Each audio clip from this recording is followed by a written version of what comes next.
আবারও উত্তপ্ত সিরিয়া। আকস্মিক অভিযান চালিয়ে সিরিয়ার দ্বিতীয় বড় শহর আলেপ্পোতে ঢুকে পড়েছে দেশটির সরকার বিরোধী সশস্ত্র বিদ্রোহী গোষ্ঠী। এ নিয়ে তৃতীয় দিনে গড়িয়েছে সিরিয়ার সেনা ও বিদ্রোহীদের লড়াই। ক্রমেই আরও ভয়াবহ রূপ নিয়েছে দুপক্ষের সংঘাত। গত 3 দিনে প্রাণ গেছে প্রায় 200-রও বেশি মানুষের। পরিস্থিতি অনেকটা নিয়ন্ত্রণের বাইরে আসাদ সরকারের। বিস্তারিত ডেস্ক রিপোর্টে। সিরিয়ান বিদ্রোহী বাহিনীর বিজয় উল্লাস। আকস্মিক আক্রমণের 3 দিন পর সিরিয়ার বিদ্রোহী বাহিনী দেশটির দ্বিতীয় বৃহত্তম শহর আলেপ্পোর পশ্চিমাংশের অর্ধেকেরও বেশি দখল করে নিয়েছে।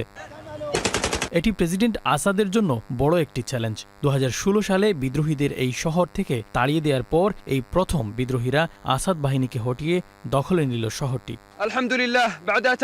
After hard work and patience from the fighters, the city of Aleppo has been completely liberated. Thank God. And by God's will, we will reach Homs and Damascus too. বিদ্রোহীদের এই জয়েন্ট গ্রুপটি হায়াত তাহরির আল শামস বা HT নামে পরিচিত।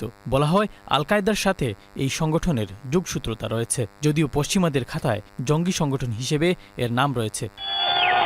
আসাদ শাসনের নানা অনিয়মের বিরুদ্ধে 2011 সাল থেকে শুরু হয় এই যুদ্ধ। 2015 সালে রাশিয়ার সাথে আলাপকালে আসাদ বলছিলেন তারা বিদ্রোহের বিপক্ষে শক্ত অবস্থানে আছেন। 2016 সালে সিরিয়া এবং রাশিয়ান সেনাবাহিনী মিলে বিদ্রোহ অনেকটা নিয়ন্ত্রণে আনে। ফলে 2020 সাল থেকে সিরিয়ার গৃহযুদ্ধ অনেকটা স্থবির ছিল। কিন্তু আল শামের এই হামলায় পরিস্থিতি বড় ধরনের একটা ঝাঁকুনি খেয়েছে। আলেপ্পোর শহরতলিতে রাশিয়া ও সিরিয়ার যুদ্ধ বিমানগুলো বিদ্রোহীদের উপর হামলা চালিয়েছে। সাম্প্রতিক সময়ে লেবাননের শিয়া সশস্ত্র গোষ্ঠী হিজবুল্লাহর দুর্বল হয়ে যাওয়া এবং রাশিয়া ইউক্রেন নিয়ে ব্যস্ত থাকার সুযোগে বিদ্রোহীরা আবারও তৎপর হয়ে উঠেছে। সিরিয়ায় 2011 সালে গণতন্ত্রের দাবিতে শুরু হওয়া শান্তিপূর্ণ বিক্ষোভে সরকার দমন পীড়ন চালালে তা গৃহযুদ্ধে রূপ নেয়।